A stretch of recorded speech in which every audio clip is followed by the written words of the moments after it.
हाँ, आपने कभी सोचा है हमारी सबसे बड़ी लड़ाई किससे है?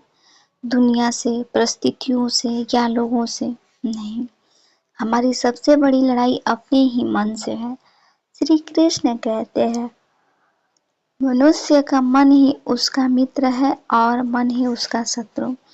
अगर मन आपके नियंत्रण में है तो आप जीवन की हर परिस्थिति को जीत सकते हैं, लेकिन अगर मन ही आप पर हावी हो जाए तो छोटी-छोटी बातें भी आपको तोड़ देती है।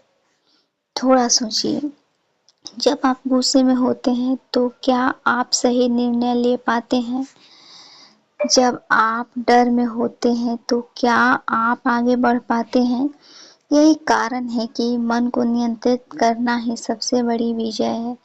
अब सवाल है, मन को कंट्रोल कैसे करें? पहला तरीका, अपने विचारों को ऑब्जर्व करें। आपका मन हर समय कुछ न कुछ सोचता रहता है, लेकिन आप हर विचार नहीं हैं, आप केवल उसे देखने वाले हैं। जब आप अपने विचारों को देखना शुरू करते हैं तो धीरे-धीरे मन शांत होने लगता है। दूसरा तरीका, वर्तमान में जीना सीखें। मन हमेशा या तो अतीत में रहता है या भविष्य की चिंता में, लेकिन सच्ची शांति केवल वर्तमान पल में ही मिलती है। श्री कृष्ण का यही संदेश है, अपने कर्म पर ध्यान दो, भविष्य की चिंता मत करो। तीसरा तरीका, ध्यान को अपनाएं। जब आप रोज कुछ समय ध्यान में बैठते हैं तो आपका मन धीरे धीरे शांत और स्थिर हो जाता है। ध्यान कोई कठिन चीज नहीं है, बस अपनी सांसों पर ध्यान देना ही शुरुआत है।